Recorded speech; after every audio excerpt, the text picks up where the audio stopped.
Hello, mysterious person behind the screen, and welcome back to our ongoing series of Doctor Who audio commentaries. I'm once again joined by Isaac. Hello. And this time we are on to the 5th Doctor era, and we are doing The Caves of Androzani, the final 5th Doctor story. So, without further ado... If you'd like to sync this up with your own copy of The Caves of Androzani, put the play all to the start and press play in 3, 2, 1, go. To this story, it's again, it's alright, isn't it? Yeah, not one of the best. No, we kid, of course, we kid. Yeah. It is... I mean, we'll talk about it as we go along, obviously, but it is a staggering achievement, I think, especially considering what surrounds it. Yeah, this is my favourite 5th Doctor story and one of my favourite stories ever. But the funny thing is, it's honestly been a while since I've watched it. Yeah. I think it's because Stu Bagfull put it best, because he did a review of it a couple of months ago saying how depressing it is, and I thought, oh, maybe that's why I haven't watched it in a while, because yeah, it's not exactly a let's have fun Doctor Who story. It's definitely not one of those. Yeah. But then again, the grim and dour tone is what makes it so fantastic. Yeah, for sure. I mean, it's like we spoke about it last time in our Genesis commentary. It's not... Both of these stories aren't fun. You know, they're not fun adventures with the Doctor. They're grim. But Yeah. with this one in particular, I think because the 5th Doctor is so nice and kind of the era is very light-hearted, this is such a contrast to that, and it works really well. I think it's a brilliant way to end his era on such a contrast. Yeah, because I think up to this point, he was probably the nicest incarnation and the most human, and they've pretty much put him into a situation where none of that means anything, because I think the Doctor says, I think it's in part 3, he says, I keep telling the truth, why is it that no one believes me? Yeah. He's literally being himself, but nobody cares. And, it's so tragic. And the great thing is, all the characters in this, they're practically... There's not really a character you can call good, like, yeah, because every single character is out for their own interests. Yeah, they are. Yeah, none of them are allies to the Doctor and Perry. They pretty much all use them in their own way. Yeah, exactly. And I kind of want to see, because I think the modern equivalent to the 5th Doctor is the 13th Doctor. So I kind of want to see something like that for whenever Jodie leaves. Obviously, I don't want a repeat of this, but something similarly dark. Something to, as Robert Holmes put it, he said his main aim for this was to put the 5th Doctor through hell. I want the 13th Doctor should be put through hell. Yeah, absolutely. I definitely... And I know a lot of people struggle with the 5th Doctor as an incarnation compared to the others, because he's so kind of... nice and very... I know a lot of people perceive him as weak, but I think he's really charming to watch, and because of that, this has such an impact for me when you're seeing him being put through hell. I think he is a breath of fresh air in season 19. Yeah. I just think season 20 for me, it's just very mediocre in places. Yeah. And it just doesn't... Again, it plays it safe, it keeps to villains from the past, it doesn't really take... anything really in a new direction, but season 21 does give the 5th Doctor a kick up the arse, because it is a dark season. There's not really any moments of... There's very little moments of joy or wonder. It is dark, but that's kind of a good thing. Yeah, season 21 is such a staggering improvement on 20, especially.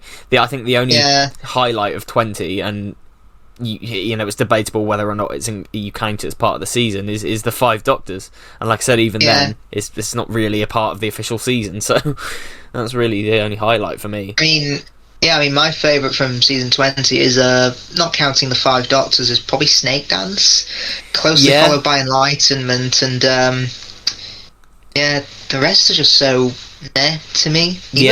Even Mordrin Undead, I mean, fair play to people who like it, but I just don't get why people have such a hard-on for it.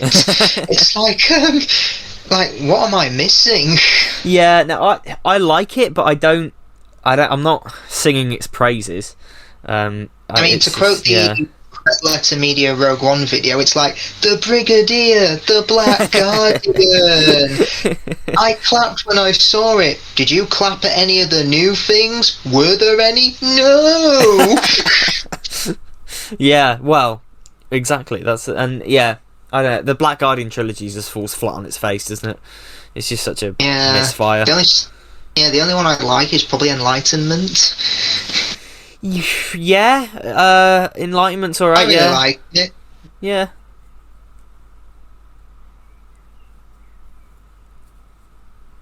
So from this point on, the Fifth Doctor is dying because he just touched that Spectrox. Yeah, so he's already like on borrowed time almost. Yeah. Now we did go to VarpCon and there was a panel with Peter Davison and Graham Harper, wasn't there? There was, yes, yeah. Yeah, we went to that, and I remember Peter Davis. The title of the panel was "Is this death?" And Peter Davison said, "You know, at my age, I don't think I should be going to panels that are called that." Oh, that's right. I remember that now. Yeah, I'm glad you have a good memory because I was just about to ask you, did we go to that? I'm sure we did. Yeah. Yeah, I think we. Now that you mention it, I do remember him saying that, and yeah. I mean, the thing about Peter Davison is, I think I really like the Fifth Doctor, and every time I met him, he's such a nice guy. He's a nice guy, yeah. Yeah, but I think you can tell when he's not enthused about a script in his performance, because he's one of those Doctors that when the script isn't up to snuff, he kind of goes on autopilot, and I think you can kind of see that. That's a bit true, yeah. Yeah. Mm-hmm. But, yeah, because I've listened to a bit of the King's Demons commentary, and he says, I actually don't remember anything about this one. Oh, the Peter Davison era commentaries, we've spoken about them before. They're just great. As entertaining as the episodes. And I'm looking forward to another Davison season, pretty much just for Behind the Sofa, because I'm looking forward to see him do season 20 and 21. In fact, the only story he didn't do a commentary for was The Awakening. Oh, interesting. Okay, so that and he could have been the only Doctor who did all of his stories. Be cool if they could get him to do that for Blu-ray. Yeah, they've done new commentaries for some stories like State of Decay, Face of Evil, Talons. Yeah, it'd be nice if they could kind of fill that.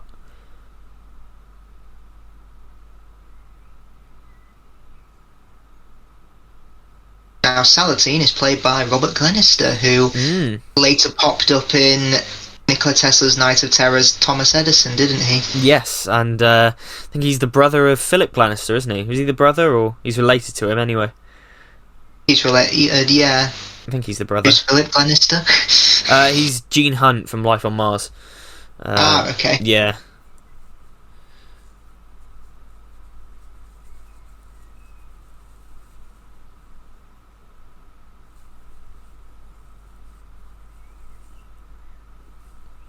I mean, one thing that's clear, like, how far are we into this? What, 10 minutes nearly? 10 minutes, 5 minutes, yeah. One thing that's really clear to me, even just 10 minutes in, is how different and cinematic and fantastic the direction is already.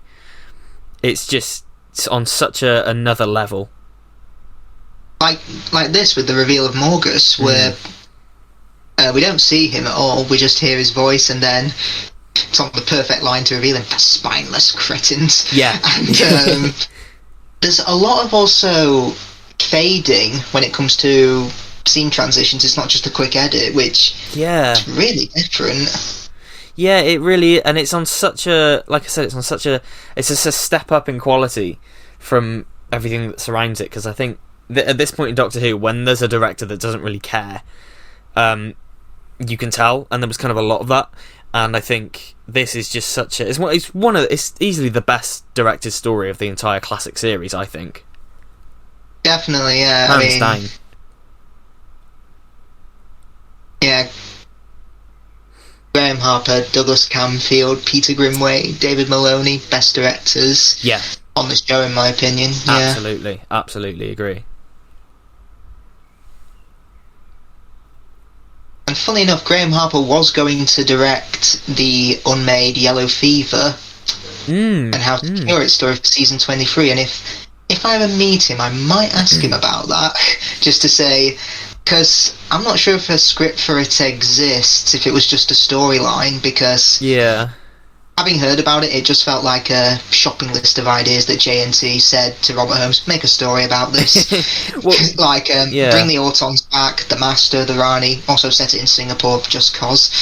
Did Big Finish ever adapt that for for the Lost Stories? I think it's one of the only ones they haven't, isn't it? Yeah, I think they've done every other story except that one. Yeah. Well, I've heard there's like a lot of problematic elements in it, apparently. I'm not sure though, like I don't know, I need to look into that.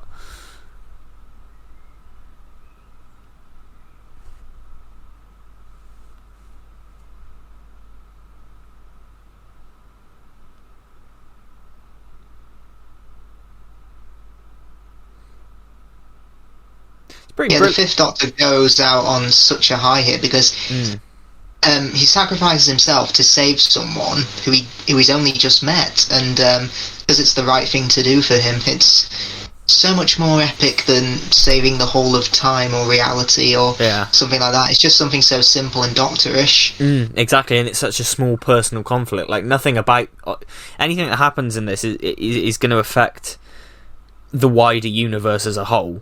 It's just an isolated conflict, but that's all the more impactful for the characters. And it's why I don't like Big Finish doing Fifth Doctor and Perry stories, because I was going to mention that. Yeah, I've spoken about it many times before, but I feel like them doing that takes the impact out of this, because the reason this is so impactful for me is the fact that I like the idea that this is just coming after Planet of Fire, and he's just met her, and yet he's doing all of this for someone he doesn't really know that well, because it's the right thing to do, because that's his character. And I find that so much more impactful than in many ways having it be a long-time friend. Exactly, yeah, because when she steps out the TARDIS, she goes, "Oh wow," as if to suggest that's their first journey. Yeah, and I've listened to The Kingmaker, and it's a really good comedic historical, but I can probably brush aside the Fifth Doctor and Perry stories, and it doesn't really affect this story too much for me. Yeah, it's just one of those things where I can enjoy Fifth Doctor and Perry stories, but I prefer it. I guess in my head canon, they don't exist. John Normington, who plays Morgus, was showed up again in the Happiness Patrol and also in an episode of Torchwood. Oh, what Torchwood episode is that?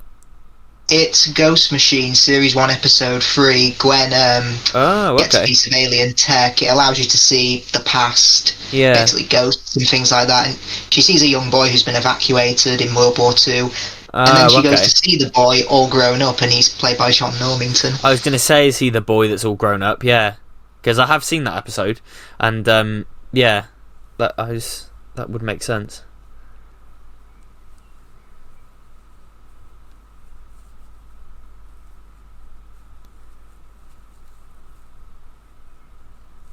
Is this the fourth wall break coming up here?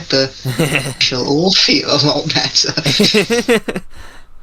It's an odd thing, isn't it? It's a really odd moment, and I always forget about it. And whenever I watch it, I'm like, that's weird.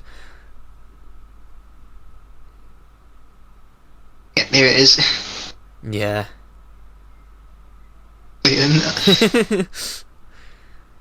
Yeah, not quite as good as, and incidentally, a Merry Christmas to all of you at home. Woo! You should have said that, yeah. God damn it, Bill! I mean, I think what all fans can agree on is the weakest element of this story, and that's the magma creature. Yeah, it's the equivalent of the clams in Genesis, isn't it? Yeah, it's not too bad. It's just the weakest part. Yeah. But then again, it's in the shadows. It doesn't really have a huge impact on the plot. Yeah. And yeah, it's just there. We can live with it. Yeah, it is just kind of there. I guess it's there to fulfill the quota of monster, I guess, because the story is quite light on monsters, isn't it? Well, there's none. Maybe the monsters were the characters all along. Yeah, definitely. Yeah. Plus, funnily enough, this story does have a bit of similarity with The Power of Kroll. Whether you like it or not. Because there's gun runners, there's a war going on, things like that. There's weapons trading and things like that. So there's that similarity, though there's no giant squid. Yes, there's That is true. I hadn't thought about that before. Yeah. Yeah, The Power of Kroll is such an odd one because I forget it's a Robert Holmes story because it just lacks any sort of personality. It does, yeah. You know, the dialogue's really basic. There's no double act. The characters just all feel flat. It's like. Then again, he'd been working on the show non-stop for about 10 years at that point, so maybe he was flat out. Yeah, that's highly possible. I guess. Yeah, I always forget about it too. It's just so kind of. Like I said, there's no personality to it, and I think because it comes right in the middle of the key to time, and it just gets lost in the shuffle. I think. Yeah, I'd say The Power of Kroll and probably the Space Pirates. Oh. Then he's probably and the Crotons. To be honest, they're probably three duffers in my opinion from Robert Holmes. Yeah, I agree.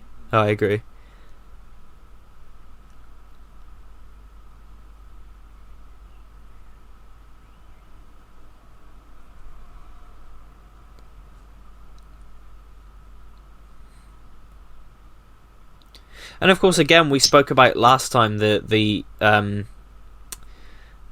way Genesis was lit was so incredible. This has the same kind of thing. I think it's lit really well. Definitely.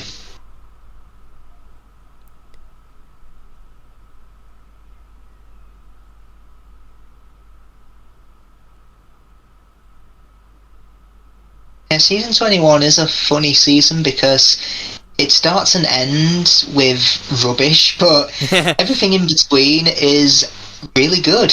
Yeah, pretty much, yeah. Yeah, it's just a shame. Like you say, it starts and ends absolutely terribly. And it's like having two mouldy pieces of bread. Yes. For a sandwich where the filling is really, really nice. Yeah, exactly. Exactly, that's a very good analogy, and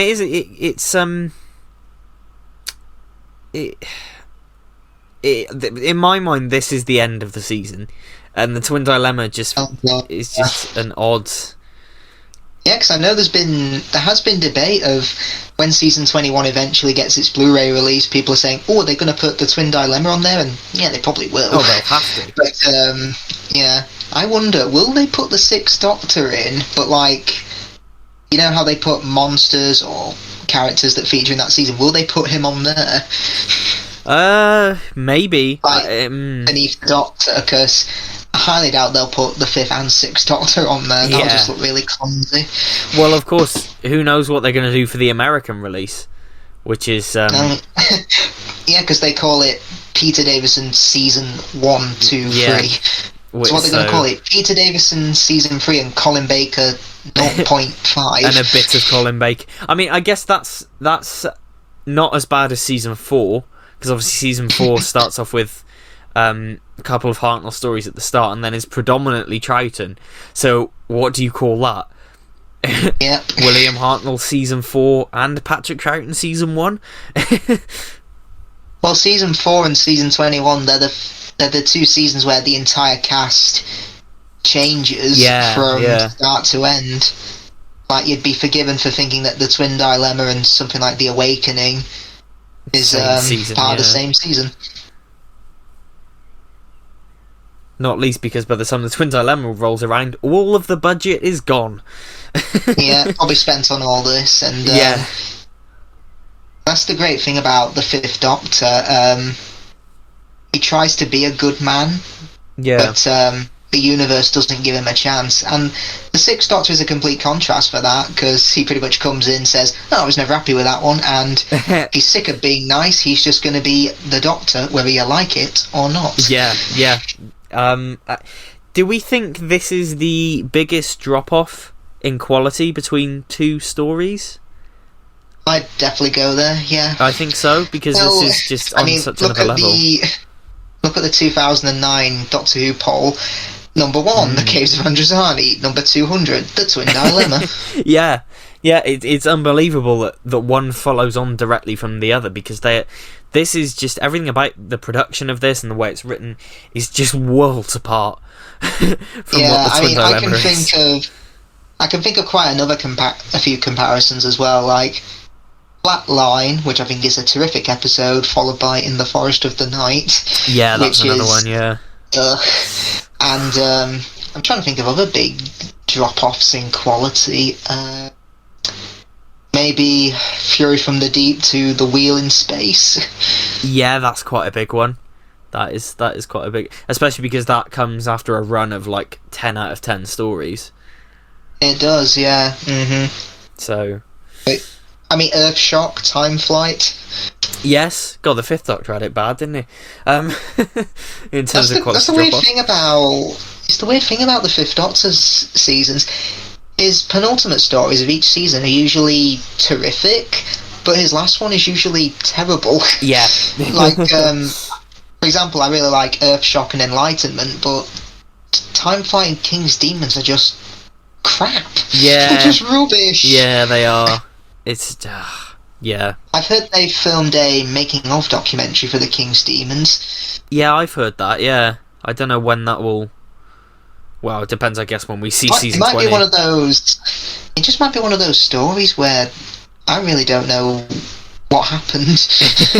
Yeah, it's so filler, isn't it? Yeah. I've even listened to the Part 1 commentary with Tony Virgo, the director. Yeah. He's just... I think he just says what's happening on screen, and then at the end, when the Master's revealed, he just goes like, "Oh, it's the Master!" Oh, no. Reminds me of any commentary you hear from Arnold Schwarzenegger is hilarious, because he literally just describes he's like, "This is the fight scene. Ow, that hurt. Oh."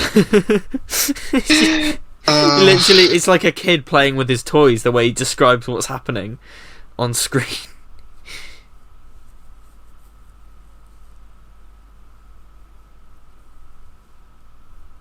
That's the first proper look at Shara's Jack, isn't it? Yeah. But something I've not noticed until we've done this, it was built up so well in this episode, because you see his hand, you see his lips saying "You're beautiful," and you see him just walk in the shadows. It's such a clever way to reveal your villain. It is incredible. It is really incredible, and like I said, I love how... Yeah, go on. And this cliffhanger is terrific, because obviously viewers are going to know this is his final story, so they think, have they killed him off in Part 1 and next week he's going to turn into Colin Baker? Yeah, exactly. It's a great way of teasing the audience. Yeah. But to be honest, because Doctor Who was transmitted twice weekly at this point, oh yeah, of course. The next day you'd realise Peter Davison's still in it. Unless JNT found a way to fool them. A great detail there with Peter Davison and Nicola Bryant is it's not something you pick up on a first viewing, I don't think, but on multiple viewings you pick up on it, that they're always looking forward in that scene. Like androids, yeah. They're never blinking. And Nicola Bryant, especially, if you look at her, she's just stood there static, which is a really nice detail.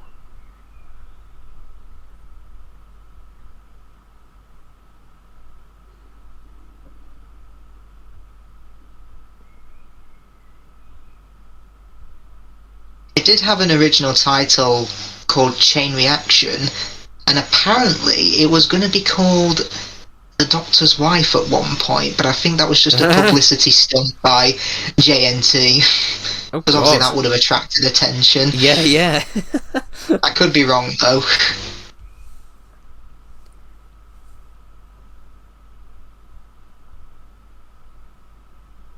And of course, this story is quite a while of Eric Saywood saying to JNT, "Can we please bring back Robert Holmes?"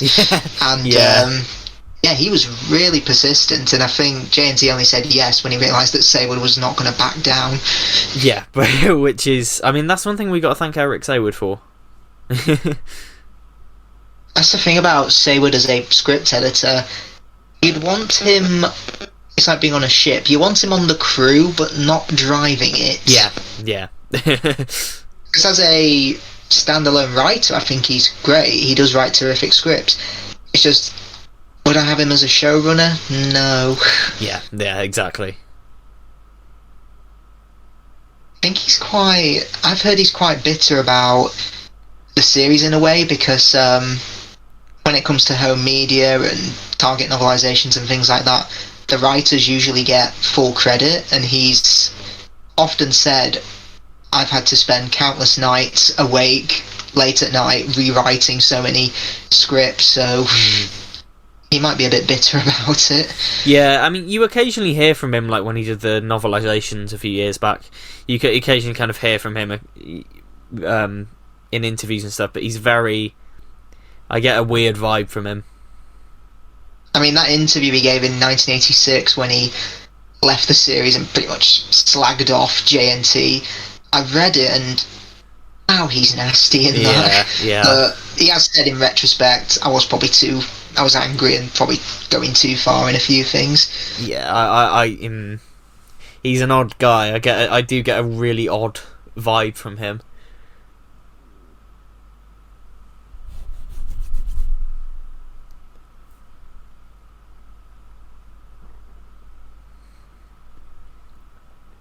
Got to say, I'm not a fan. I'm not a fan of these costumes here from August, and it's so very 80s. Definitely, yeah. Mid 80s, terrible for fashion sense.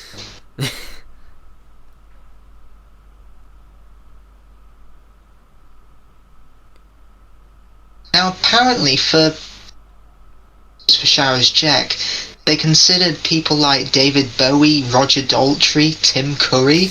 Yes, I've heard about the Bowie thing. Yeah, that would have been... Could he have...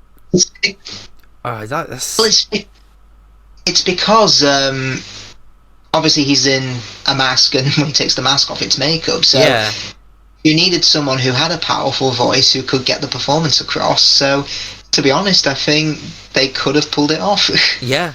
That's it, but I think so. It would have been interesting. And the David Bowie thing is like, could he have, at this point in his career, could he have done it? I mean, this is quite a big get for a show like Doctor Who. Maybe, yeah. Well, Tim Curry had done probably most famous for the Rocky Horror Picture Show at the time. But he could have done it, because he's played Bill Sykes. He played Bill Sykes in a 1982 Oliver Twist TV movie, so yeah. I think he could have easily have done it. It would have been really cool. I mean, he would have greeted the Doctor and Perry by saying, "Have a lovely day." Have a lovely day.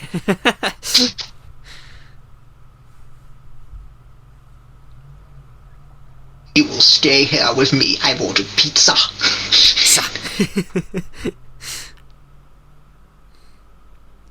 Yeah, Christopher Gable is he is absolutely terrific. And if you notice, occasionally when he's angry, his vocal performance becomes a lot more raspy.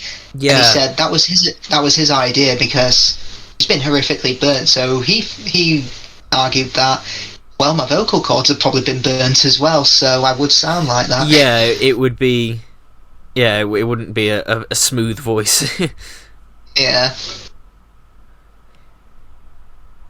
Oh, funnily enough, the original DVD came out in 2001, and that DVD cover popped up on Twitter a few days ago saying, "Is it weird that this looks like a poster for a Doctor Who porno?" I was going to mention it. I can't unsee that now, because you've got the Doctor blindfolded and Shara's Jack's mask on the front cover, just like, Yeah, I see it now. The thing is, in certain lighting, Jack's mask does look like a GIMP mask.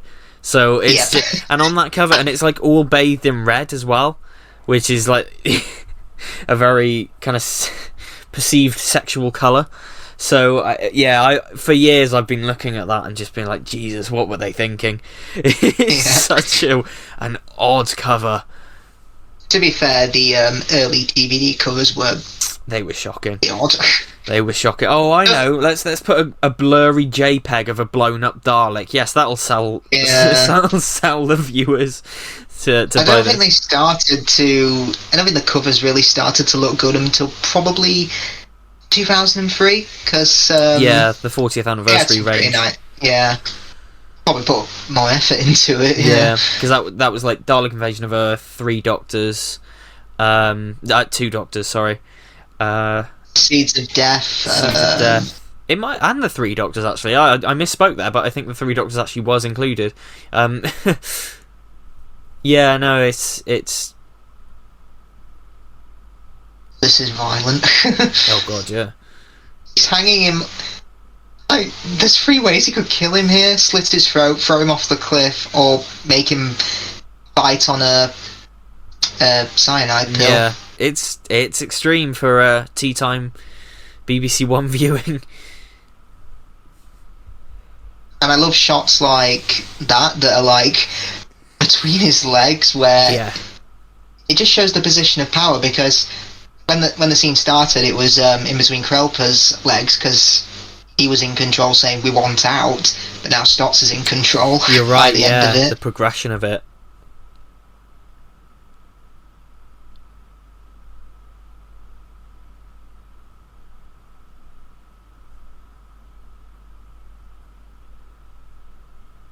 And of course, I'd say Sharaz Jek is inspired by the Phantom of the Opera. Yeah, I was going to say, it's especially later on when he starts going behind Perry's shoulder and everything. It's very you can almost hear the songs. I love how the Doctor just comes in and effectively cock blocks I was him. going to say the ultimate cock block.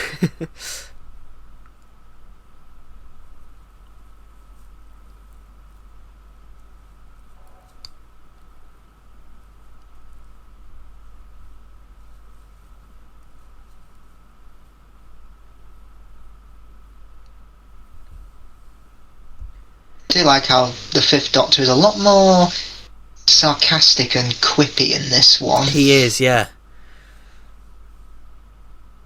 And I like that. Especially because of the situation he's in. Yeah, because in a lot of his stories, there's not really much tea. But I suppose after Douglas Adams, JNT was pretty clear, no more undergraduate humour.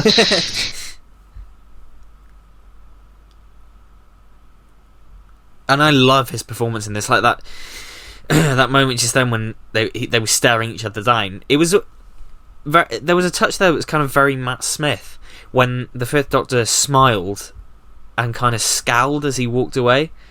That it reminded me a lot of Matt Smith there. Definitely, yeah.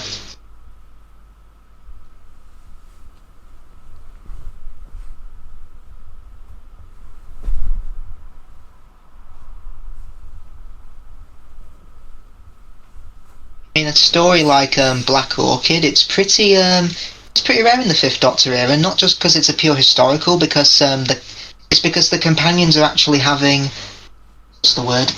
Fun. yeah, exactly. Because I watched it recently and I realised, oh my god, Tegan, she's not complaining. She's actually having fun. Yeah. Who are you and what have you done with Tegan Jovanka? Jovanka, I hardly know her. Yeah, no, it's a nice bit. Black Orchid is genuinely one of my favourite 5th Doctor stories. I've watched it so many times. I really like it. Yeah, because for once they're actually having fun. Yeah. Like, Tegan's departure I do like. It's a good basis for a companion to leave. It stopped being fun, but Tegan, when were you ever having fun? Yes. Like, season 19, you spent the whole season moaning, oh, I want to get back to Heathrow Airport. Season 20, you come back. Yeah. The first story you come back, you're possessed by a horrific snake creature. You lose your best friend, Nissa. Yeah. You gain someone who wants to kill the Doctor. And then in season 21, all sorts of dark stuff happens. Yeah. But, you know, according to the Goodbye Sarah Jane thing, her and Nissa found each other again. Oh, that's good. Cause, I mean, I'd love to know how, because Tegan was on Earth in present day, and Nissa's on a space station in the far future. Yes. I'd love to know how. Yes, saying, because it's established they're a couple, isn't it? In that, where it's implied they're a couple in that short. So yeah, I was going to say, how did they find each other again?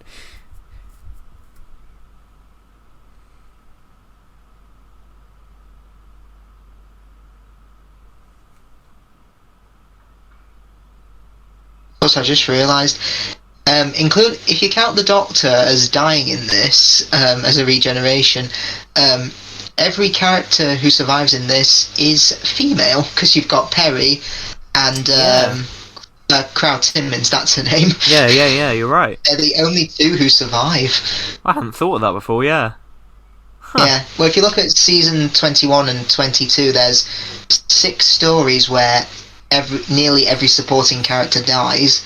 Yes. They're Warriors of the Deep, Resurrection of the Daleks, obviously, this, Attack of the Cybermen, 2 Doctors, and Revelation of the Daleks. Yeah, pretty much nearly every character ends up dead, with only 1 or 2 still alive. Fun for all the family.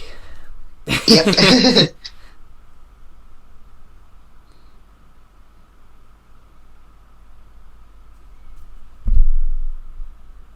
Now, I know Robert Glenister was in, played his brother. Yeah. So they did know each other.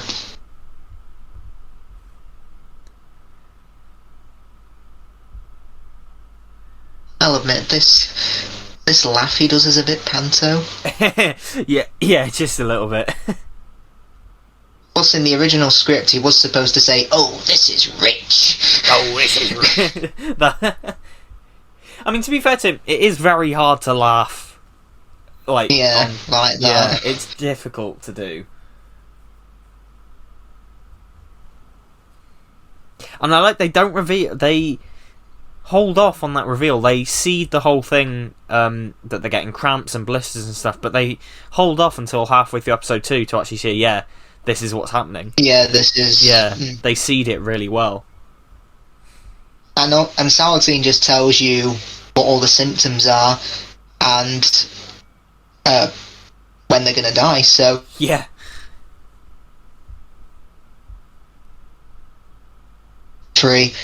I can't feel my legs anymore, I'm starting to lose the feeling, so we know that they're really on a ticking clock. Yeah.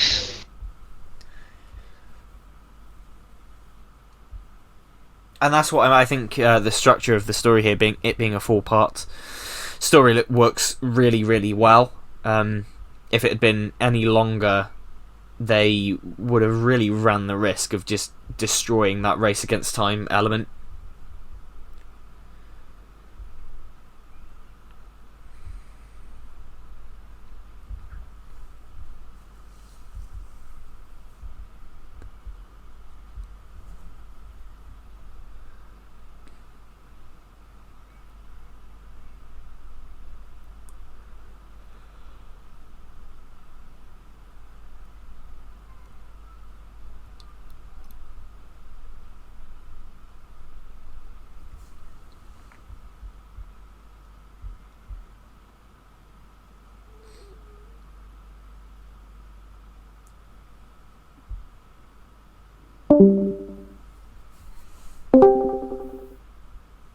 Hello, you back? That food he's eating looks so appetising.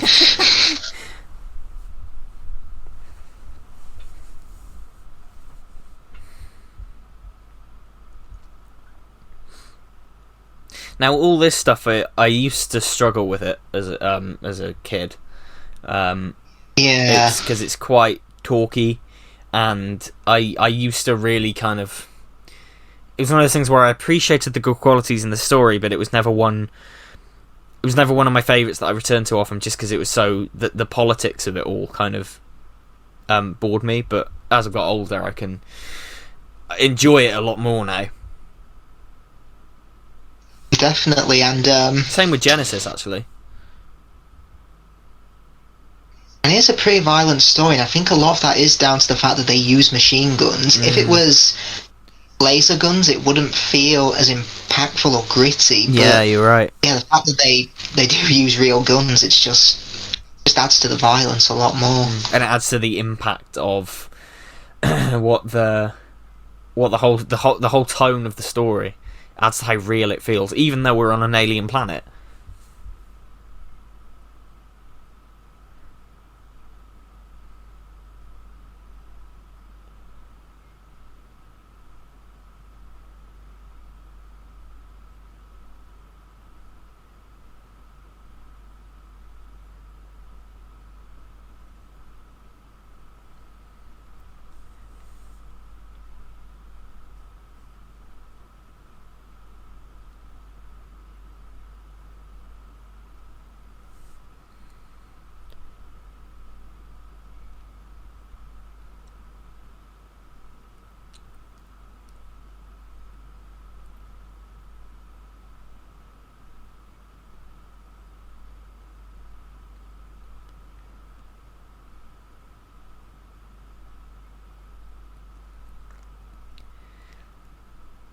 And yeah, it's quite you can't deny the S&M thing with the leather suits and the mask. It's very add a zip onto that, and you know, you're all the way there.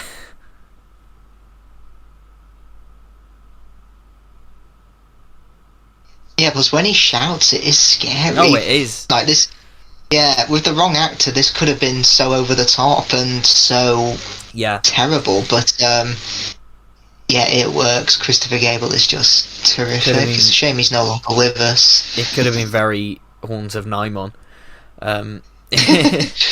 My dreams of shagging. The sight of beauty is so important to me.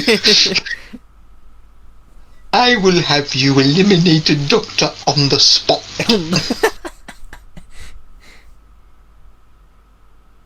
Bye, Doctor.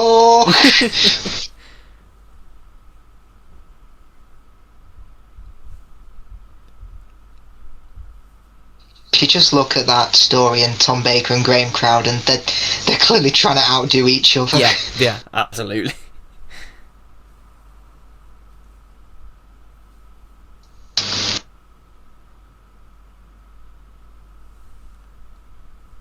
I do wonder, was he wearing makeup under there? I don't know. Maybe. Because he's clearly got a fake eye on, because... Oh, yeah. Yeah, you never see it blink, but... I don't know. He said the mask was really uncomfortable. Yeah, it doesn't surprise me. It looks so hard. I think that's the thing.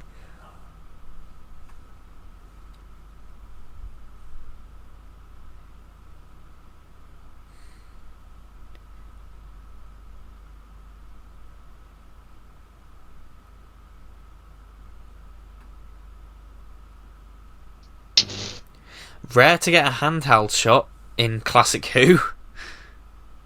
Oh yeah. Well, a handheld shot in the studio anyway. Plus, I love the smoke and dry ice that's in the cave set. It just obviously it's studio, but it really adds to the atmosphere. Would have been cool if they went to Wookiee Hole. Shara's Jack is an imbecile.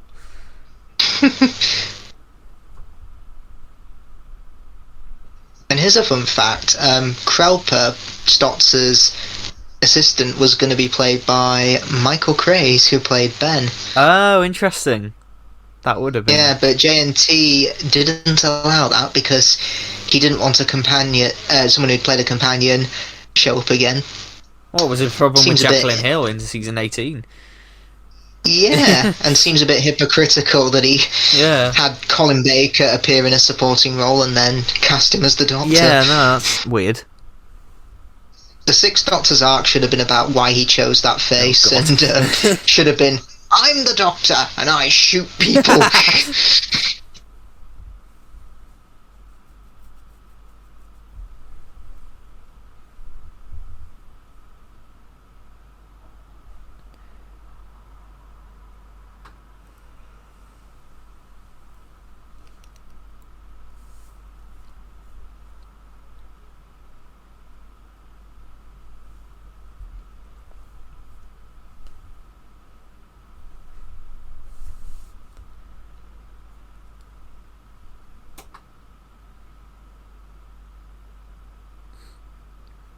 I know Maurice Reeves, I think that's how you say it. I think, did he die last year, didn't he?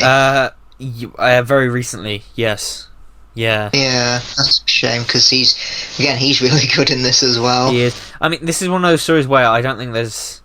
Everything is just working at such an incredible level, and including the performances. I don't think there's anyone who gives a bad one in this. Yeah, it's kind of like... It does remind me a lot of the of why I like Terminator 2 so much, because everything is working together to create the best film possible. Yeah. There's not a weak thing that you can really say about it. That's true, yeah. It's all very solid and consistent. Mm-hmm.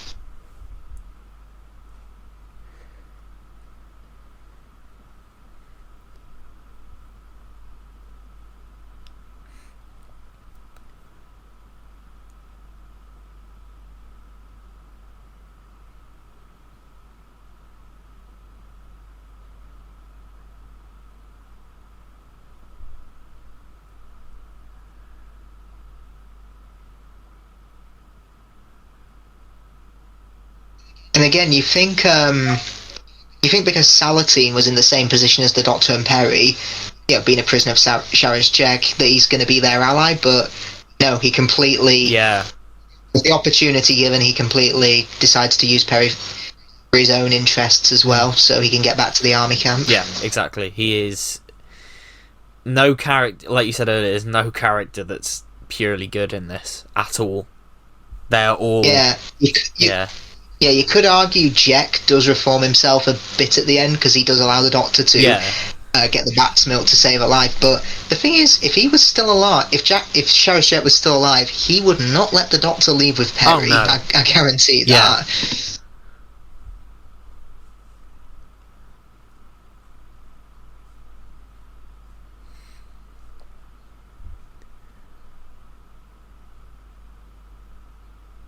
I do wonder, did he hurt himself banging his arms on the table? He does it quite hard. Yeah. Okay, cut. Oh! It's like Ian Reddington's little accident in The Greatest Show in the Galaxy, where the thing slams down on his head. Yeah, it knocks his teeth out, doesn't it? And the guy playing the captain just goes, Jesus Christ. Yeah, that's it, Jesus Christ.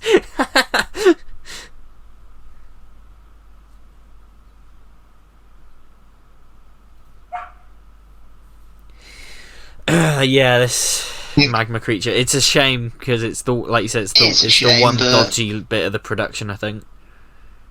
Yeah.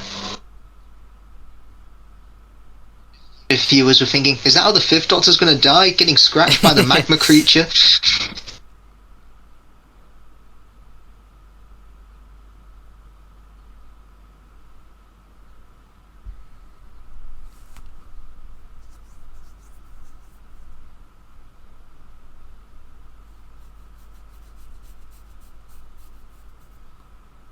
And one detail I like, it comes up in part 3 where it's towards the cliffhanger where you see like the regeneration effect on the screen, but the Doctor pretty much fights it off. Yes. Meaning he's literally holding the regeneration in until he can save Perry. Yeah, which is again so way more epic than. Again, way more epic than. Where are you going? To get my reward. Yes. And yeah, one nitpick I have of Death of the Doctor is the 11th Doctor says, "Oh, I went back and visited all of you." Every single one. You mean the companions you never knew as the 10th Doctor? Like, come on. Everyone. Oh.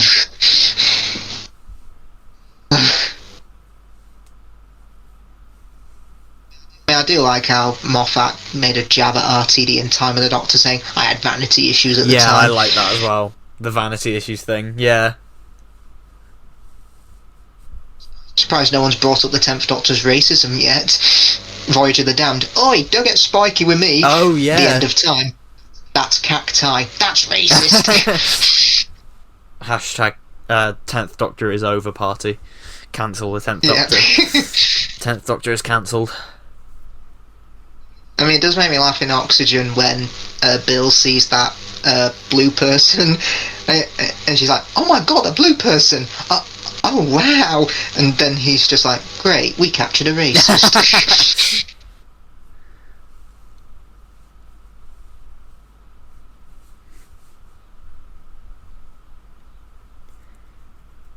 Yeah, I bet those guns, they must have deafened everyone in the studio.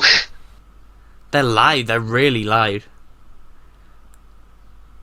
Actually, has this got a 5.1 mix on the DVD, or is it? No, it doesn't, but would not surprise me for the Blu-ray if they end up giving this one a 5.1 surround mix. I would love that, because it's the type of story that I think would really benefit from one. Yeah, there's one for Resurrection of the Daleks. Yes, that might be what I'm thinking of. I knew there was one Season 21 story that had it. Season 18, their pick for 5.1 mixes was a bit odd, because they picked the Leisure Hive and Warrior's Gate. Yeah. I mean, I'm surprised they didn't go with Logopolis. It seemed like a more obvious choice. I guess it depends on what the audio elements that were available, right? I don't know, maybe. I know that... by the way, oh yeah, go on. Speaking of Warrior's Gate, Paul Joyce is now on Twitter. Oh, really? Yeah, the director of it, yeah.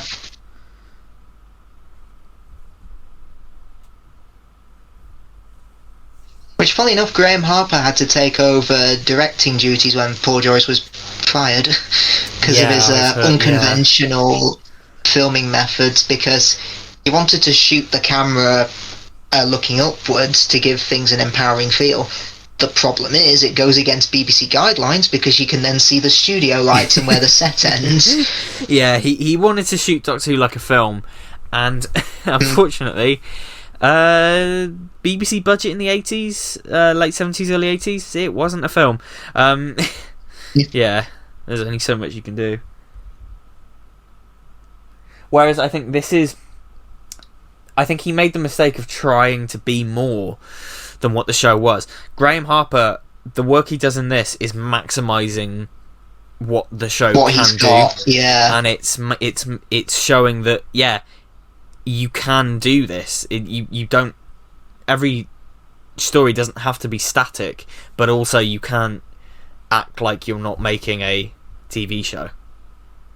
Exactly, yeah. Of course, now that line's blurred a lot more because TV nowadays is so cinematic, but it's the same principle. It is, yeah.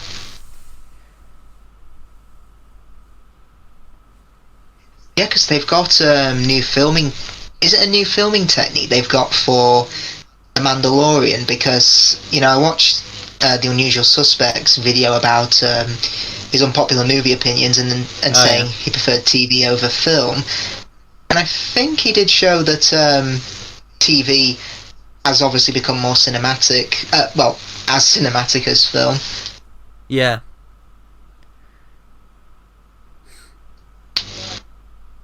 Yeah. Now, coming up here, according to Peter Davison in the commentary, this was a real slap and hurt like hell.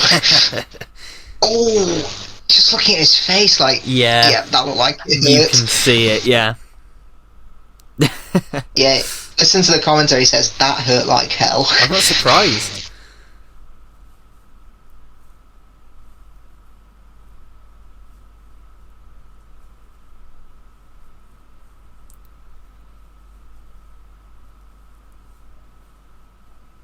And I must say, this is flying by. We're on part 3 already. It's yeah,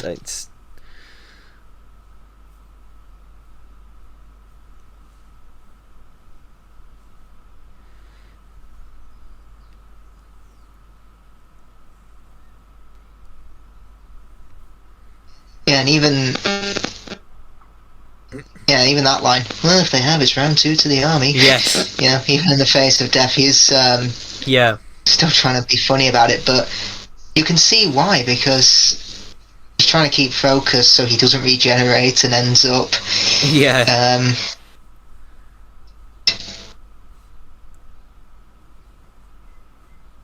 it is the best version of the Fifth Doctor, I think, ever, is in this story.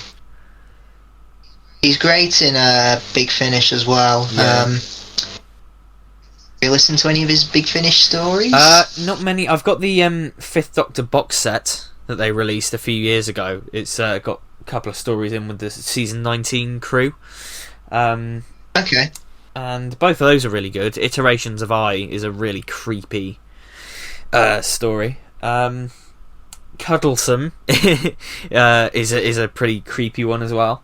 And I listened to more of his multi-Doctor ones than anything else. I need to listen to Out of Time too, because I really enjoyed the first Out of Time, and I need to get on it, listening to Out of Time.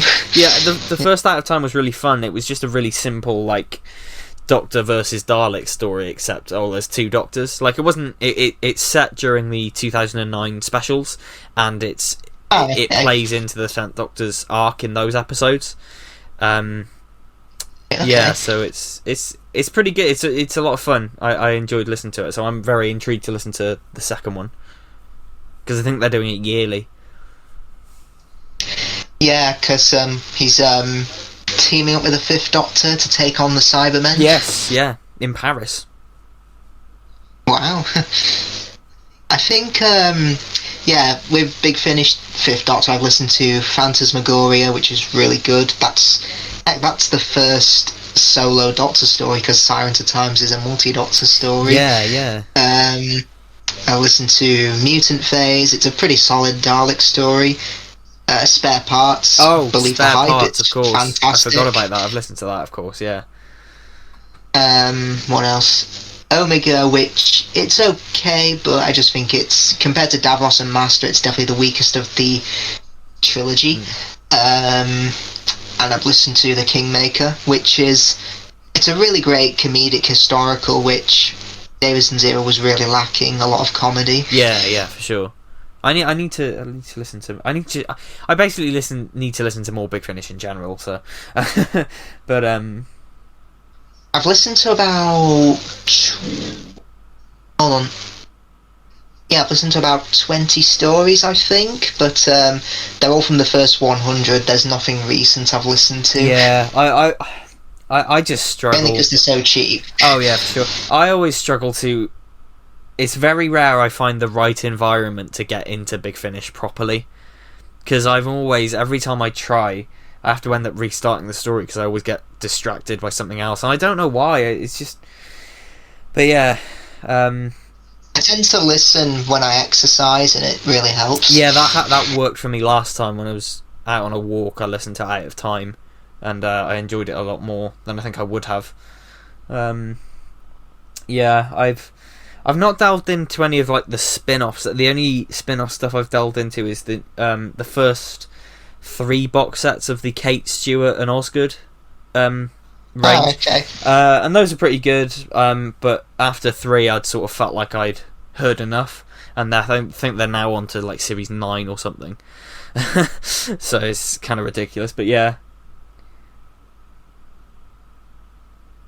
The 10th Doctor volume, the first 2 volumes of that were really good as well. I haven't listened to 3, but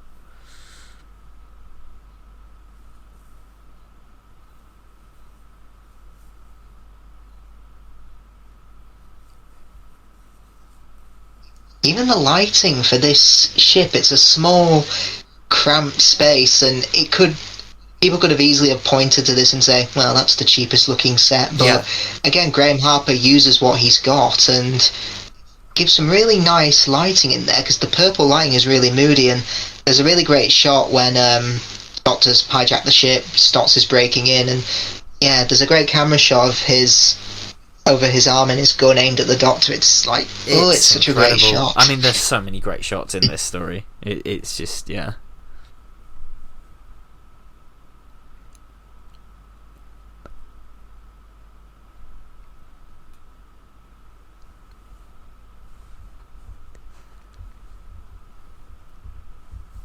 Yeah, John Normington is great as Morgus, because he always keeps his cool, even when in part 4 when he loses everything, has been usurped. He still doesn't give up. It's great. It's really great, yeah. And he's a great contrast to Sharaz Jek, who's an emotional wreck, and Sharaz Jek lives in the shadows, lives in the caves, isn't popular because all he's got is androids for friends. Yeah. And Morgus is the complete opposite. Pretty much has no emotion, gets so many others to do his bidding. Absolutely, yeah. Is loved by the people.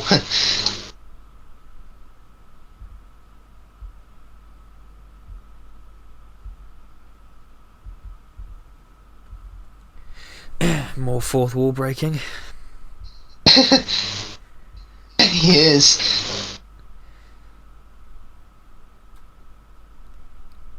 I love that line, I was just passing through, I happened to get mixed up in this pathetic war. Yeah.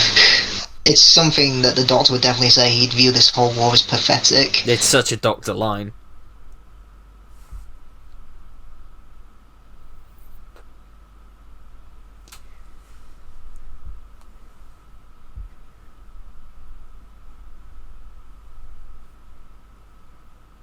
Yeah, I just realised the Doctor being copied for the execution, it leads to Morgus's downfall, because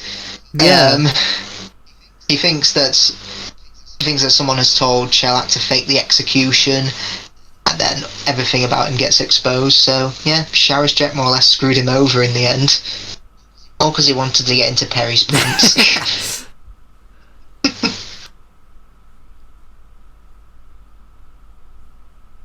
I know some have said that is a bit of a problem for Peri in her era, that so many men keep lusting after her. Yeah, that including it does the get viewers, really it does get repetitive a little bit, but I'm only trying to think of stories where it happened. Is it really Time Lash and Revelation of the Daleks where someone wanted to get with her? I mean, you could count the two Doctors, but Shockeye wants to eat her, not sleep with her. Well, Shockeye is very rapey. Yeah. Steady, my little beauty, come to Shockeye. Oh god. But yeah, the Borad pretty much. If Glenn McCoy looked at this story and thought, I can do that, because pretty much the Borad, it's the same character as Sharaz Jek. Yeah, essentially, yeah.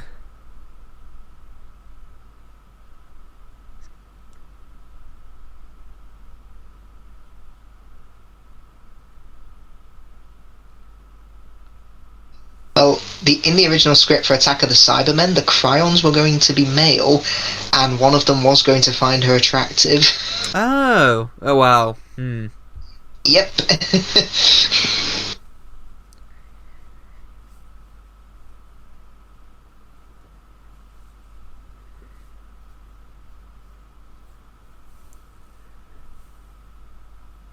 I suppose it's pretty funny in both of Syl's stories, he's the one who finds her repulsive. Yeah, that is hilarious. I do love that, yeah. I wish you could have picked a more attractive one.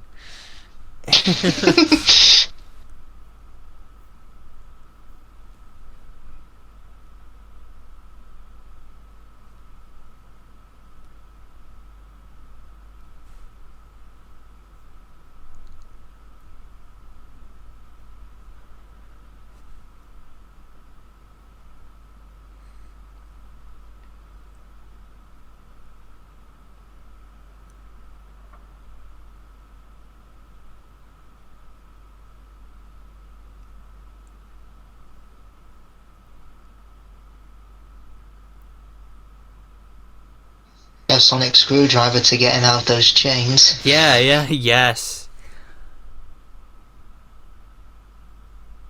I think JNT would have a fit if he saw how it was done now. Probably. Yeah, for me, the sonic screwdriver, it's a problem in the new series as a whole, to be honest. Like, everyone just views it as a magic wand. Thing is, it's been a problem for years, and I thought Chibnall coming in, that was going to be one of a chance to correct that problem. But it never... If anything, he just made it worse.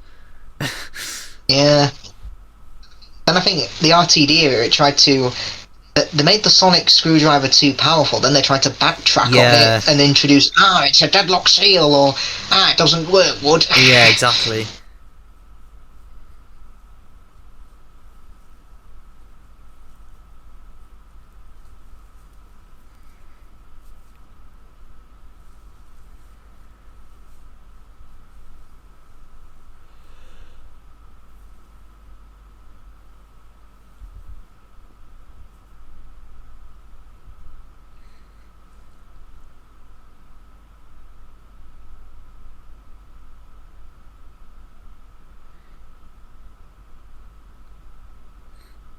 The Fifth Doctor's getting put through the ringer. He's been poisoned, grazed by a bullet, burned, and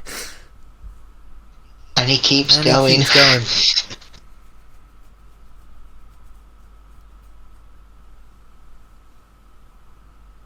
Is the President the only decent person in this story?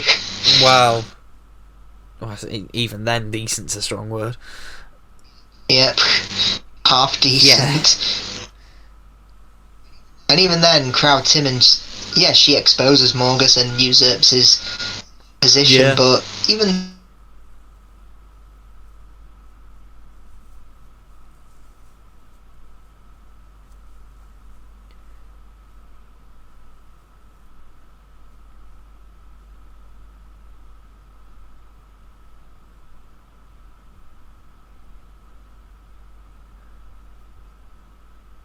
Oh, a terrible effect there of him falling. Yep. Just, Could have been worse.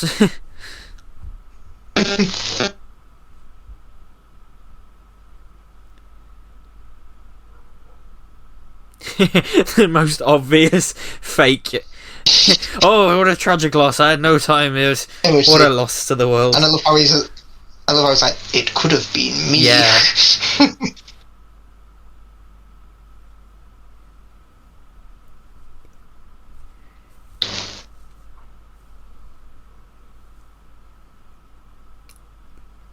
Apparently, this was there's a bit of Macbeth in here when he says, order the lift engineer shot. Apparently, in Macbeth, when the king dies, well, murdered, he says, have the bodyguards killed. Yes, yeah. I mean, it is kind of, very Shakespearean.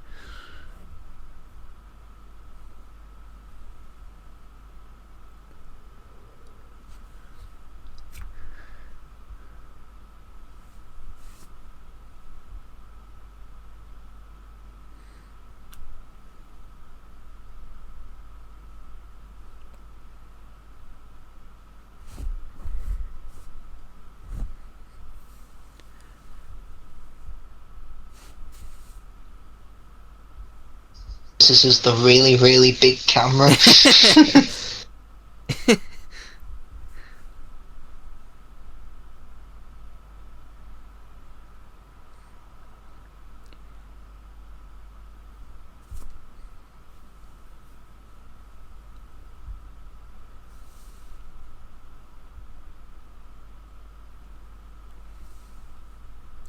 I must say, it is really weird how the classic series and the new series kind of... They mirror in a lot of ways.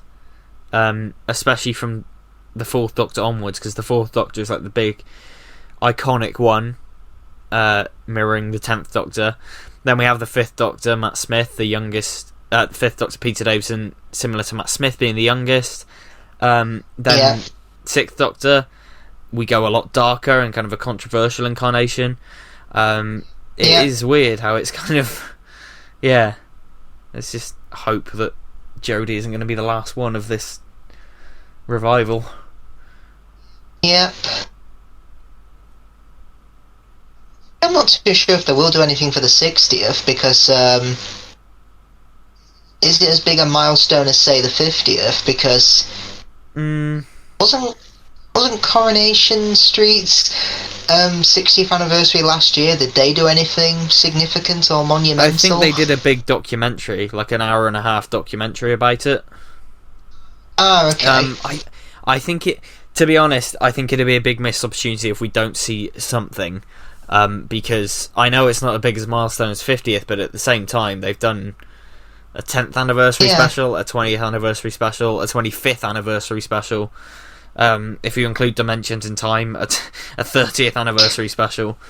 I think it'd be a big missed opportunity, and a big... Because the problem is, nearly 10 years ago now, with the 50th anniversary, that was a time where all of the eyes were on Doctor Who. You know, all eyes were on the show, and it'd be a great way to do that again, just by virtue of it being the anniversary. And if they get, like, Matt Smith back, David Tennant back, it'd be a big It would be a great opportunity, yeah. I hope we get something. Well, I know Jodie and Mandip are finally on the next Doctor Who magazine cover. Oh god, I know, finally. I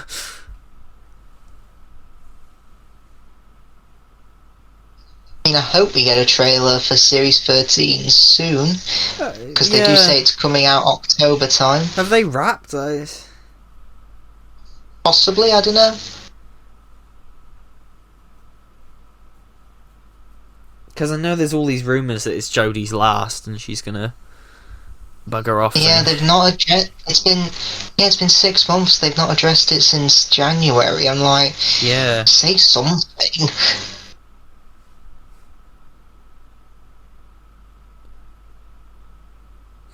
One of my favourite cliffhangers ever. This is brilliant. Definitely. Yeah. This is incredible. I'm gonna die soon anyway, but nothing will stop me doing the right thing. This is basically saying. Yeah.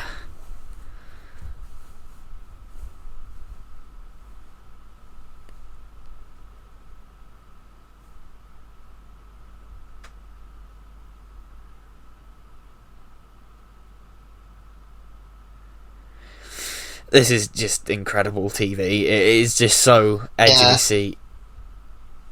Yeah, plus the quick editing as well of the door opening, getting closer to Androzani Minor. Again, perfect. Yeah, that's what I mean. The production and the editing and just the way this is put together is just so leaps and bounds ahead of everything else.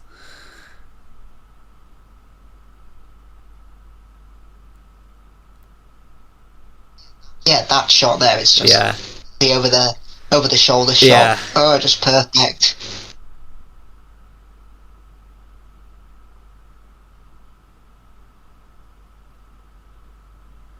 Oh, so good. Yep.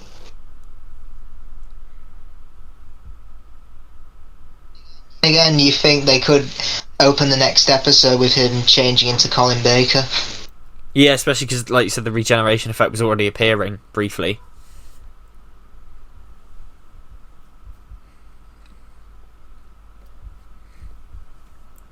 And this was voted in 2009 the best Doctor Who story ever made. It was, yeah. What position it did drop. Did it come in the 2014 one? I think 4th. Okay. Yeah, Day of the Doctor was 1, Blink was 2, Genesis was 3. Yeah, I think this came number 4. Okay, fair enough. When are we getting another one of those? Because I swear we're due another one sometime fairly soon. I hope so, yeah, because I'd really like to see how the Capaldi era does in the polls, given that some people think it's the worst thing ever. Or the 13th Doctor era, for that matter. Yeah, same. I mean, yeah, because it's funny how, opinions do change, because I was watching, like, the 40th... UK Gold did 40th anniversary videos for each Doctor, introducing, like, you know, a repeat of a story that represented that Doctor, and they did one on the cancellation. And yeah, they really weren't kind to mid to late 80s Doctor Who, saying the writing became consistently awful. It was like a pantomime. Yeah. So the interviewer even asked someone, so why don't you like the 7th Doctor? Sylvester McCoy's the 7th Doctor, and the guy responded sarcastically, "Have you seen them?" Oh, God. Yeah, and it's someone dressed as a Sontaran in that Shakedown or something. Oh, Shakedown. Yeah, it's on YouTube, find it. Yeah, they're really not kind to the 7th Doctor era, but again, just look a couple of months ago when season 24 was announced, and the fact that people are excited for it coming out as of recording this commentary next week.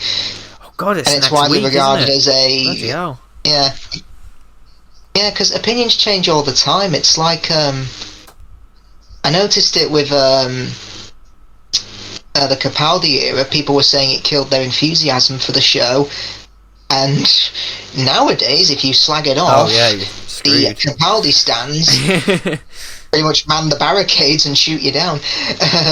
And I wonder, will the same thing happen with the 13th Doctor era? Probably. Definitely. I think when Jodie leaves, and maybe when Chris Chibnall leaves, people will be maybe up in arms to defend it.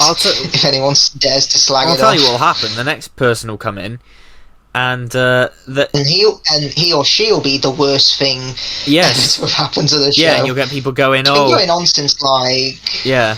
I think it's been going on since Philip Hinchcliffe, to be honest. It has, and you'll get people going, you know, we took Chibnall for granted. Bring him back. It's like everyone's doing now for Stephen Moffat.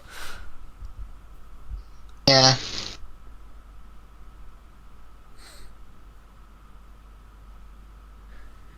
Luckily, Krelper and this other gunrunner have Stormtrooper aim. Yeah. Like, seriously, how are they not hitting him?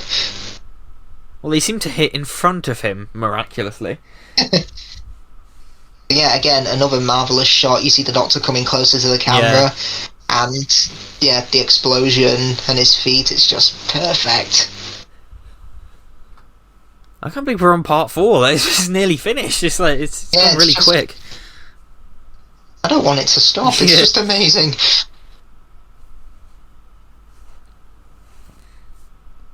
And also, the real Salatine's death is about to come up here, but it is so quick and brutal. Yeah. He just confidently stands there saying, "It's okay, won't fire us," and then bang. Yeah, exactly.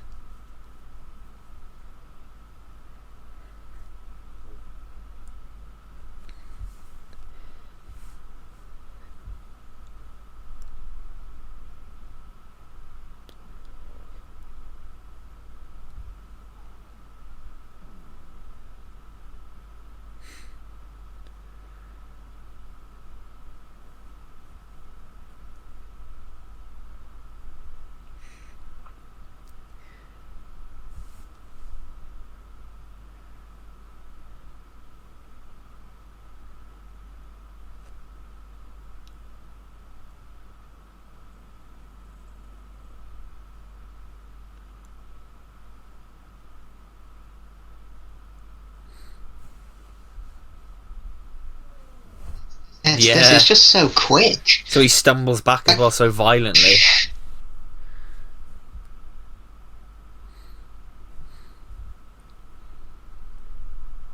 And the breakup of the picture does break up there with the gun shot effects. I was going to say, you got the classic the videotape shitting itself because of all the gunshots.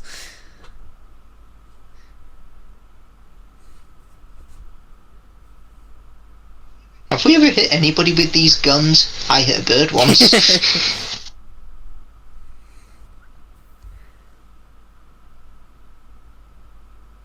There's a scene, I don't know if you've seen the clip, there's a scene from The Mandalorian where 2 scout troopers are just like shooting at a can on the floor, like practicing their aim. It's like a joke about Stormtrooper aim.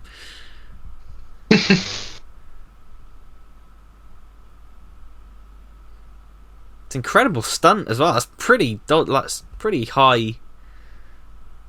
Yeah. That shot there, it's interesting because it looks like that Croker and the other gunrunner are right next to him, but yeah, just with clever camera work, they're miles above him.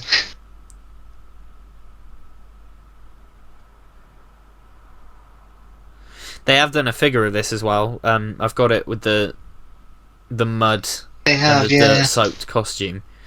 Well, apparently, I heard for Time Crash, Peter Davison wore the outfit that Colin Baker wears in this. Oh, really? Because his old one... I've heard that, yeah, because apparently his old one didn't fit him anymore. She just done what they did in the Five-ish Doctors and wore the printed T-shirts of their costumes. Yeah. Oh, God, I love the Five-ish Doctors when they get into the TARDIS. What the heck are those things? Have they turned it into a helicopter? Look at this. You lean on it and it doesn't wobble.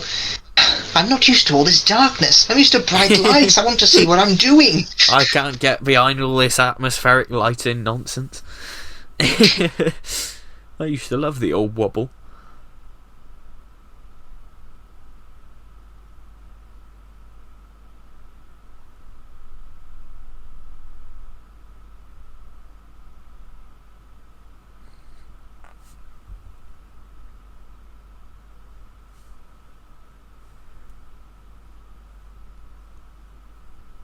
Similarity with Sharaz Jack and Magnus Greel and the Master and the Deadly Assassin. Yeah. They live in undergrounds and they're all pretty fuck ugly.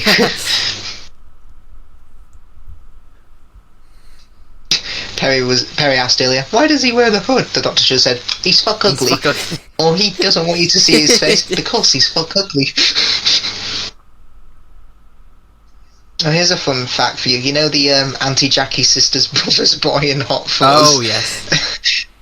that guy's in Torchwood, he's in Ghost Machine. Oh, yes. Yeah, he's a guy called Bernie Harris who Owen chases. He's like, Bernie Harris, come here. That's it.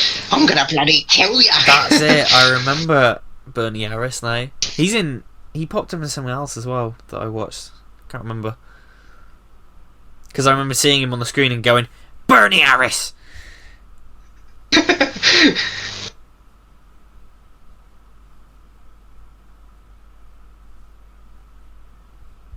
Very good outfit for Morgus here. What is that?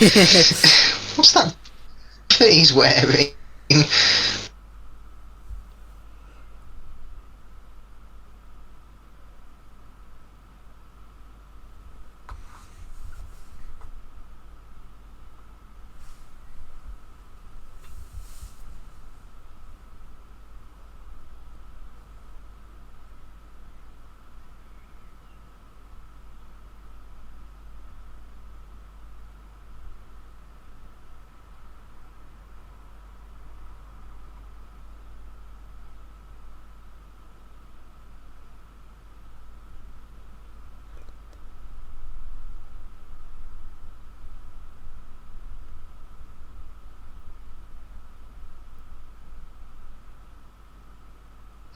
How over the course of the story, Morgus practically becomes Sharaz Jack.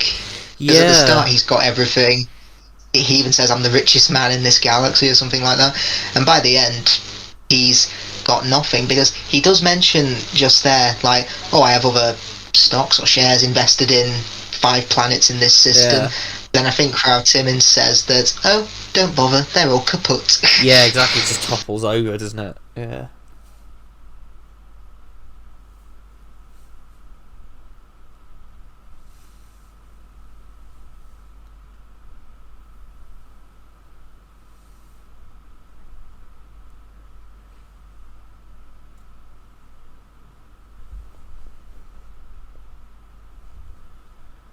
Doesn't the magma creature even die in this? Oh, I think so. The magma boy.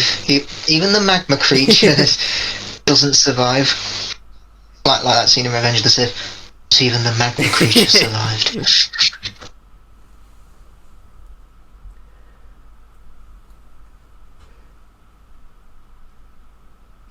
Yeah, apparently it might not be a bit too clear on screen, but the script makes it clear that General Chalak here is shot in the leg. Yeah, I wonder if that was kind of cut around for censorship reasons. Yeah, I like how, even though he's pulled the mask off, we don't see the face in full. Yeah. And when they do reveal it, it's really sinister.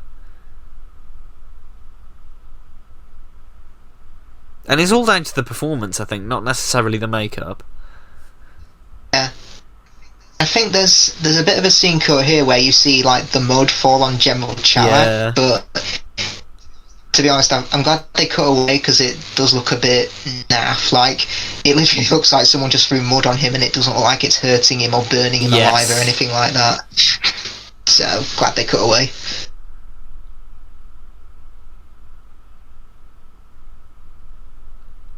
That whale, it's just so unearthly, but you kind of want to give him a hug. It's incredible, yeah. Hang up, Bat. Who's been sitting in my chair? And have you been eating my porridge?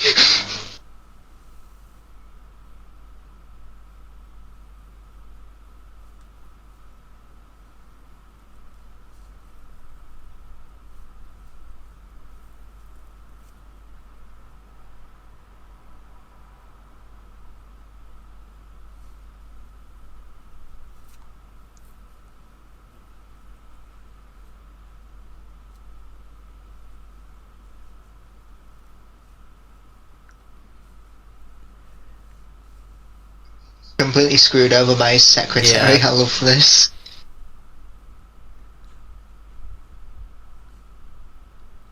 And I love how Stotts laughs as well, but Morgus doesn't even pay attention. It's great drama. It really is.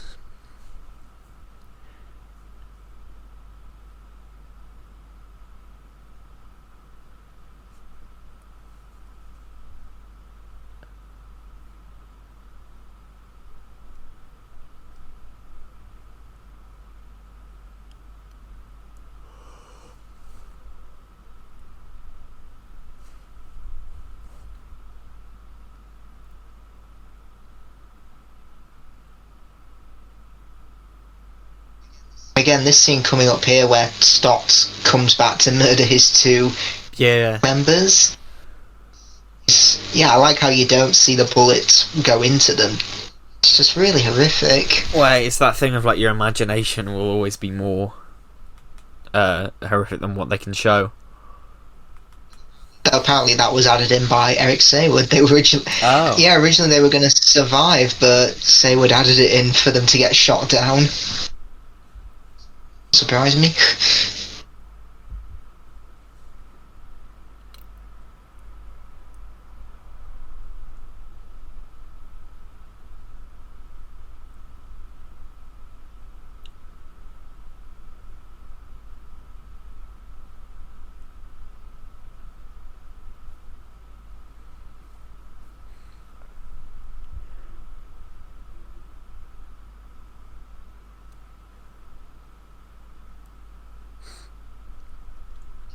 It does make me a bit, it's a bit of a shame that they didn't use those guns in Resurrection of the Daleks instead of those pathetic toy lasers we got. Same season as well.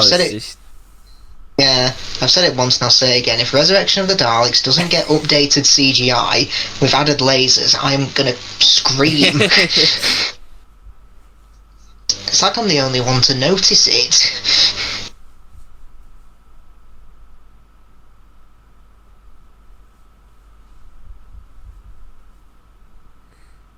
And it's good commentary here as well. He's like, I'm August, I'm descended from the first colonists. It's like how people get away with it. People in power get away with things because of their heritage. And that happens in the real world. Yeah. And from where they've came from. Stotts is like... Yeah, but Morgus has done crimes that are equally as great as Stotts, Shara's Jack, so he's no different than them. It's a very good commentary. And now that he's lost all his power. And it's quite relevant to a certain Mr. Donald Trump. I mean, look what happened to him last year. And look at his downfall.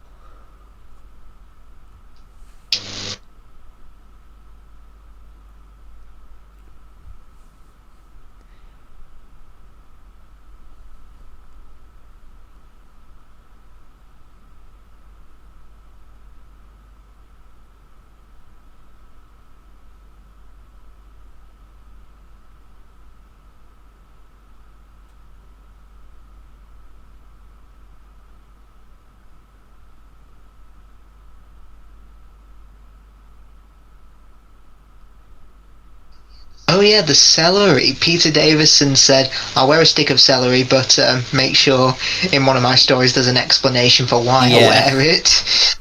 And we get that.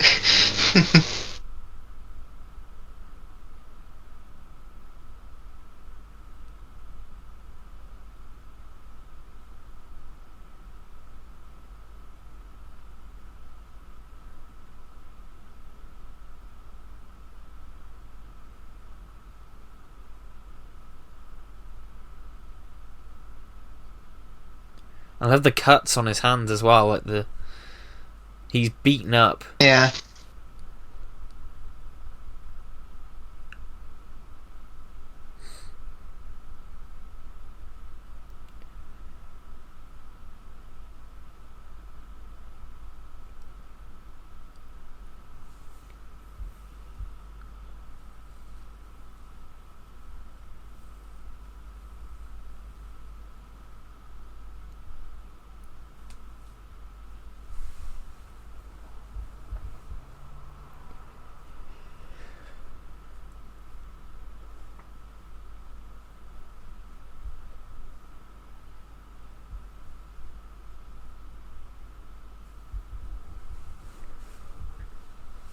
And Nicola Bryant's great as well. We haven't really spoken about her, but she is. Oh yeah, yeah. I feel a bit bad that we haven't. Yeah, she's really good in this, and it's only her second story. Yeah. And they're asking a lot of her for a second story as well. Didn't they try and convince the whole British public that she was actually American? Because like she was going on like shows to promote it and stuff, and talking in an American accent. Yeah, I've seen her appear on Saturday Superstore, and yeah, I swear she's speaking in an American accent. She is. They were trying to convince everyone that she actually was American, I think.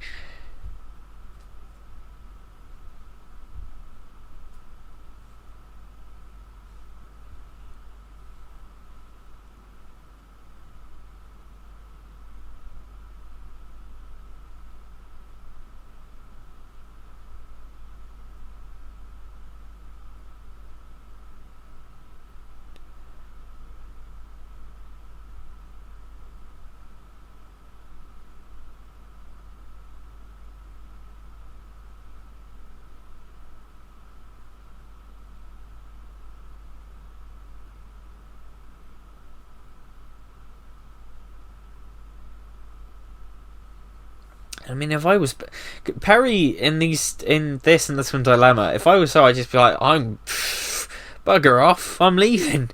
First chance I get, I'm going.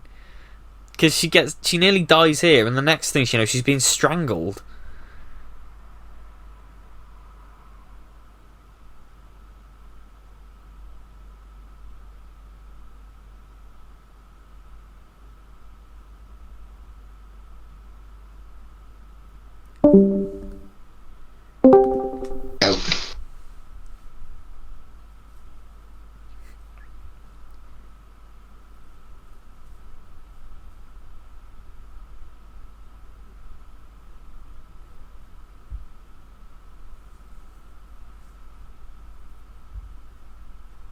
Yeah, I love him screaming as he rips off the mask.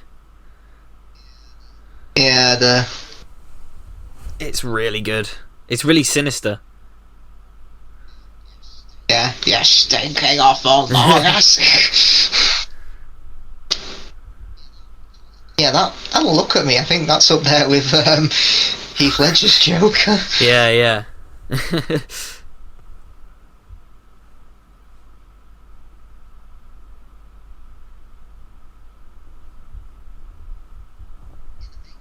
Yeah, the makeup's really good. It is really good, yeah.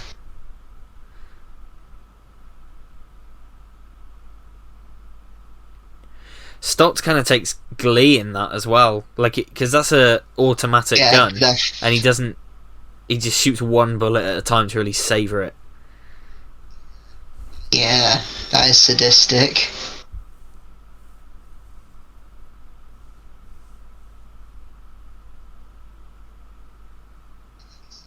And then Salatine just comes up and kind of mercilessly, actually no, with mercy, puts in all the bullets so it's quick.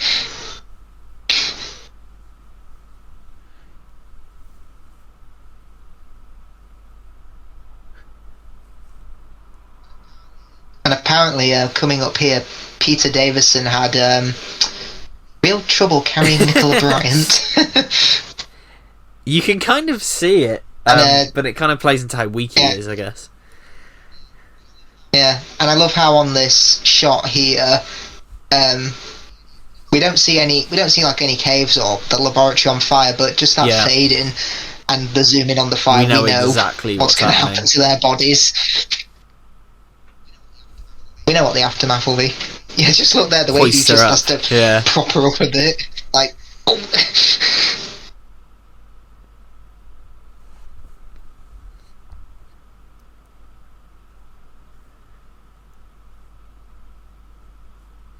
Yeah, because they did a figure set of him and his damaged costume and the TARDIS that's like soaked with dirt and mud. It's a really nice figure. It was a B&M set, I think. Is there one of the Sixth Doctor in that costume? Yes, there is. Yeah.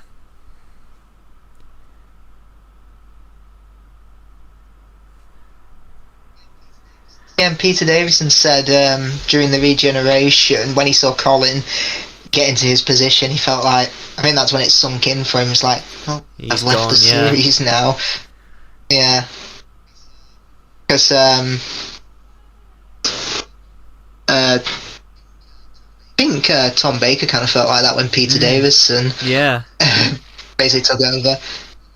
And apparently, like, on Planet of the Spiders as well, you know, it's weird to think of it now because of what we know Tom's like, but he was really quiet. He really didn't say anything to John Pertwee. He came in, did his bit, and didn't say anything after that because he didn't want to take away from John Pertwee's moment. Before his ego kind of set in, didn't it, as he got popular. Yeah. Now, Davison has told this story before. He's like, "Oh, I'm doing great acting here, but unfortunately, it's overshadowed by Nicola Bryant's boobs being very prominent in the frame. Nicola Bryant's cleavage." Even have you seen Doctor Who: The Ultimate Guide?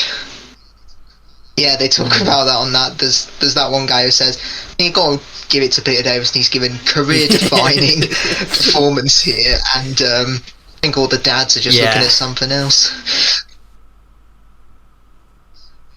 It's so weird how his last word is Edric.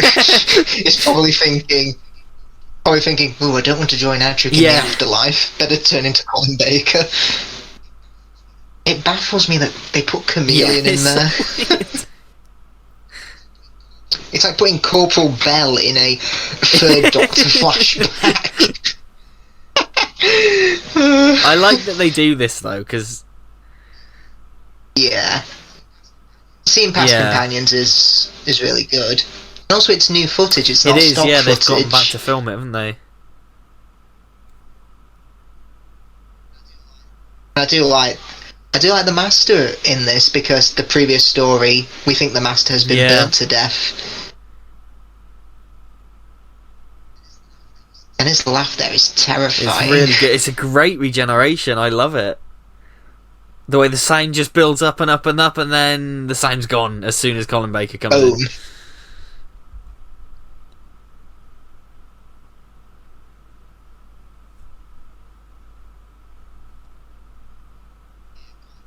Yeah, Colin Baker said he was unbelievably nervous for this bit because the lines of, change my dear and not a moment too soon just going through his head. Yeah.